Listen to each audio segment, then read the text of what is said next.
In the time of Abdullah ibn Mubarak rahimahullah, Abdullah ibn Mubarak was an amazing personality. Out of all the Imam, the only Imam who was never disparaged was Abdullah ibn Mubarak rahimahullah. One year he would do jihad, and the next year he would do Hajj. He lived in a place called Merv, Central Asia, and he would travel every other year for Hajj. So he goes for Hajj, like many of the Hajis have now come back from Hajj. And he reaches Merv, and he reaches Hajj. He performs his Hajj. And after performing his Hajj, he's sleeping. And he sees a dream, 2 angels descend. And one angel says to the other, he said, how many people have performed Hajj this year? He says, 60,000. He said, how many people's Hajj has been accepted? He says, not even one. Not even one. Besides one man called Abdullah ibn Muqaffal, a cobbler from Damascus.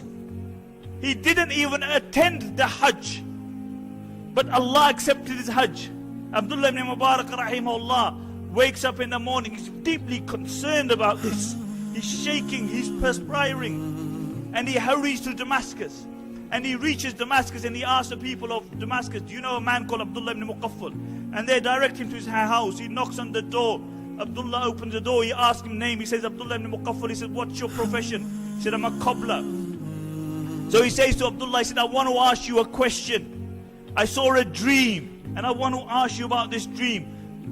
So he relates the dream to him. And Abdullah ibn Muqaffal says, I'll tell you, I am a cobbler, and I had a deep desire to perform Hajj, but because my income is very little, for the last 20 years, I have been saving up to perform Hajj.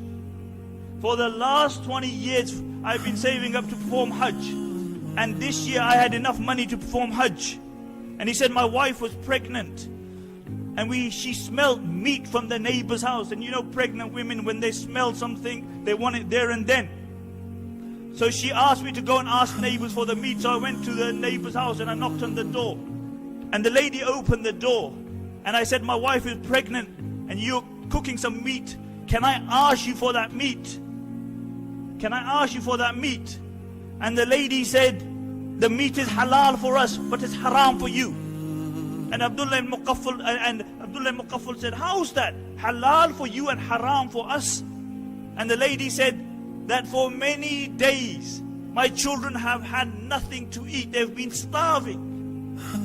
And today I was walking on the street and I saw a dead donkey, and I cut the meat from the donkey, and to feed my children I came, and the meat that I am cooking is that meat of the donkey. So it's halal for us and it's haram for you. And Abdullah ibn Muqaffal says, I went home. I bought all the money that I had gathered for 20 years. And I gave it to this lady. And I said, this is my Hajj. He didn't even perform Hajj. But Allah gave him the reward for performing the Hajj.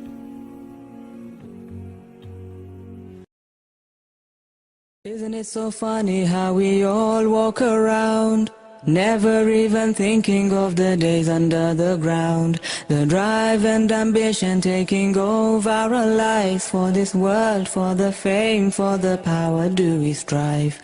Our minds made up, whatever it takes, to feed the desires that this heart makes. Why don't we know? How do we stay within the boundaries of the right way?